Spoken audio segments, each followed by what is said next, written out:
दो चीजें मेरे देवादिदेव महादेव को सबसे ज्यादा प्रिय है। दो चीजें मेरे शंकर को अति प्रिय है, मेरे शंकर भगवान को बहुत प्रिय है। भक्ति और भाव।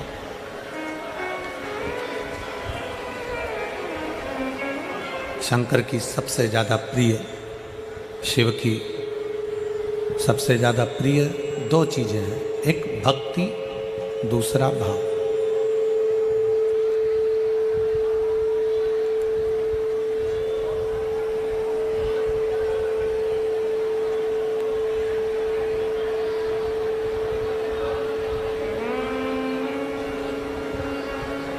शिव जी की दो चीजें बड़ी प्रिय है, एक भक्ति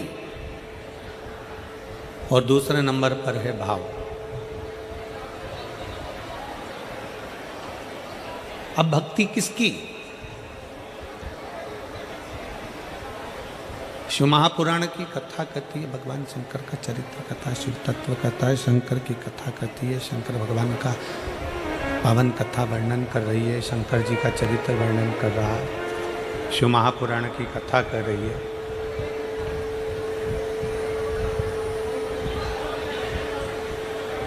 भगवान शिव का चरित्र कर रहा है, शिव महापुराण की कथा कर रही है। भक्ति किसकी?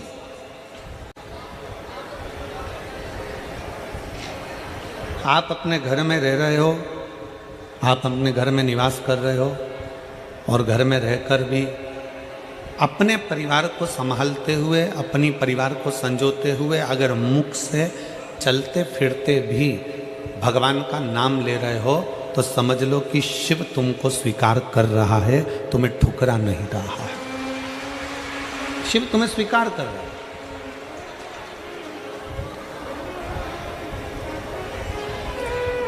काम करते रहो, नाम जपते रहो। कर्म करते करते, काम करते करते भी अगर आप शंकर की भक्ति कर रहे हो, नाम ले रहे हो, मंत्र जाप कर रहे हो, स्मरण कर रहे हो, नाम जाप कर रहे हो, शिव ने तुम्हें स्वीकार कर लिया। पर शिव महापुराण की कथा कहती है कि दो चीजों से भगवान शंकर मिल जाते हैं, एक भक्ति के बल पर, दूसरा भाव के बल पर। दूसरे नंबर पर है शुद्ध सात्विक भाव। आपका भाव, आप भगवान के प्रति कितना सुंदर भाव रखते हो।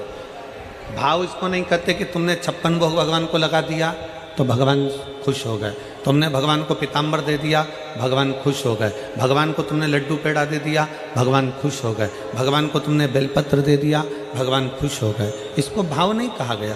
भाव किसको कहते हैं कि तुम भगवान से कोई संबंध जोड़ दो।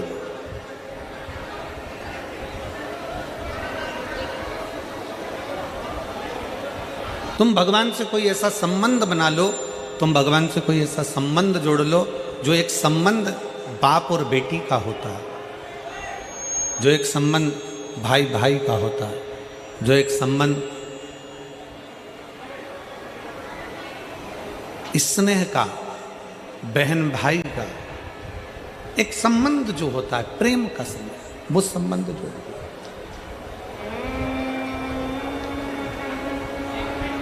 हम आप लोगों से कहते हैं कि सीहोर आओ, कुबेरेश्वर धाम पर आओ, बाबा के धाम पर आओ, तो ये मानकर आना कि वो तुम्हारा मायका है। बोलो, बोलते हैं कि नहीं बोलते?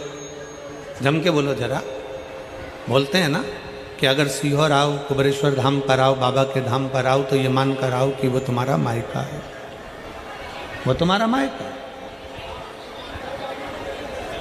तो केवल कुबेरेश्वर धाम ही तुम्हारा मायका नहीं है, केवल कुबेरेश्वर धाम ही तुम्हारा मायका नहीं है। 12 ज्योतिर्लिंग, महाकाल जाओ, काशी जाओ, केदार जाओ, सोमनाथ जाओ, मल्लिकार्जुन जाओ, सोमेश्वर जाओ, तुम्हारी मर्जी पड़े, तुम जिस ज्योतिर्लिंग पर दर्शन करने के लिए जाओ, कुबेरेश्वर धाम आओ, तुम जहाँ जा रहे हो वहाँ शंकर का अगर धाम है तो तुम ये मान कर जाओ कि यहाँ मेरा मायका है, मैं अपने बाप से, अपने पिता से बात करने के लिए आई, अपने पिता से मिलने के लिए आई। और अपने पिता से अपने बाबुल से अपने